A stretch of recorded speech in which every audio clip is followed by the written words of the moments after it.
Hey everyone, welcome back to Jardev. So I just finished playing the Flower Collectors. You might have seen that I did a John's Watch on it fairly recently, so I went back to it and finished it up because I heard it wasn't actually that long, and it turns out it wasn't that long. My GOG playtime's a little bit messed up, but it says all players average is 3.5 hours. That sounds about right to me. I think I saw on YouTube that somebody put up like a full playthrough in 2:45. That's probably if you know what you're doing. So one blind playthrough probably takes about 3 to 3.5 hours. I think my playtime was probably about 3.5 hours. I had to leave it running for about half an hour at some point. Overall, I thought it was very good. It wasn't quite as emotional as Firewatch. Obviously, like they themselves said it was inspired by Firewatch. So I don't think it's particularly unfair to compare it to Firewatch. Firewatch was a much stronger story to me. It stuck with me a lot more. This was still very good, it just wasn't quite as emotional.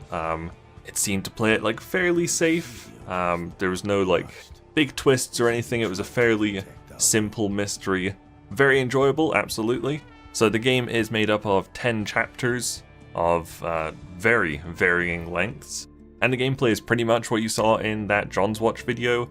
It is a lot of you just kind of roll around your balcony on your wheelchair, and you point at things with your binoculars or your camera, and you click on things to interact with them from your balcony, basically.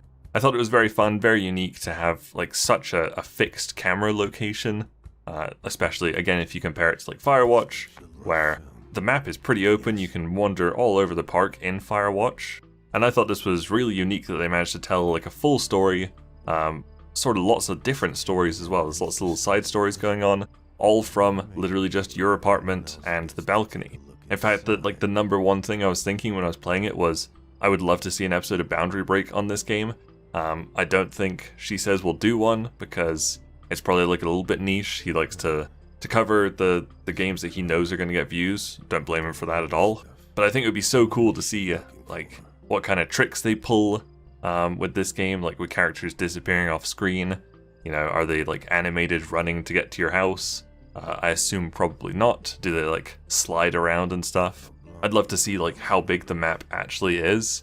Like if you went into no clip and you like move slightly off your balcony, are textures going to be missing instantly? I'd assume yes, because the camera is like pretty fixed. I think it would be fascinating to see that. I don't think there'll be a Boundary Break episode, unfortunately. It would be so cool. But anyway, back to the chapters. My biggest complaint with the game, the biggest negative, is that unless I super misunderstood it, you can't save at any time in the chapter. Your game only auto-saves once you complete a chapter. So if you want to stop playing, you have to finish the chapter you're doing. And that wouldn't be a problem if all the chapters were about the same length. You know, it takes, 3 hours maybe. It's 10 chapters. That would be about every 18, 20 minutes. You'd be able to save. But the chapters really do, their length varies wildly. Like chapter 6, for instance, I noted was, maybe 7 minutes at most. It was probably closer to about 5. Very, very fast. Like we did 2.5 chapters in the John's Watch video, and that was about half an hour of gameplay. Chapter 3 was probably about an hour. I stopped like recording my video in chapter 3, and I had to play for another like 40 minutes to get to save my progress. So it would have been really nice to be able to save at some point during the game. I don't think that would have been too difficult. And the other negative is one that I did mention in John's Watch, was that my hand definitely got a bit tired having to hold down right click all the time to zoom with binoculars or the camera. I'd love if in the options it gave you like the choice if you want to like toggle with the right click instead of having to hold it down. So you'd have like the option to, if you want to point your camera, you just right click once and you're using the camera, right click again to take it off. I think that would be really nice to have the choice. And also, like I said in the John's Watch video, some of the animations are a little bit weird. Like sometimes if you're like sitting at the right place on your balcony, you watch a character in the distance. Like if they go around the corner, sometimes you'll see them just like slide and go at like 3 times speed to make them get around the corner faster. Just funny that you can see that. like we saw with Melinda in the room. She like rotates on the spot without being animated, just like in Pokemon Sword and Shield. But that's definitely my smallest complaint in this game. It also looked like, unless I misunderstood the credits as well, that it was just 3 voice actors for all the voices in the game, which is very impressive. Like, most of the characters that you see off in the distance aren't voiced, you never get to hear them yourself. But I think there's the woman who plays Melinda, I think played four characters altogether. Very impressive. And at the end of the credits, it looked like there was a teaser for an upcoming game for their next project. It was like, want to know what we're working on next, and there was just like a Polaroid of like some mountains. So it was like a little teaser of what's coming next. I think that's really cool. So is it good value for money? It's like $22.79 Canadian. So I'm thinking that was like $19.20 US. I think that's about the same price as Firewatch. It's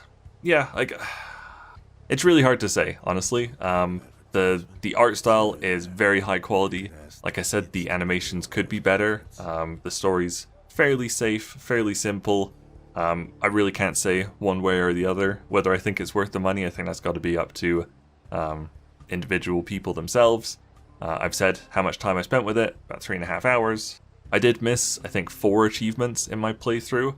I think there's a couple of achievements that you'd have to replay at least certain chapters to unlock them. So I'm again, like Wintermore Tactics Club, I don't feel like I need to replay it to get all the achievements. I'm not like that. I don't really care about achievements that much. But there's definitely the option to replay it. The story won't change at all. So, you know, you could be looking at about 3.5 hours. Really up to everybody. Anyway, there you go. That was my final thoughts on the Flower Collectors. Thank you guys very much for watching. Make sure you leave a like and subscribe if you enjoyed this video, and I'll see you guys later. Bye!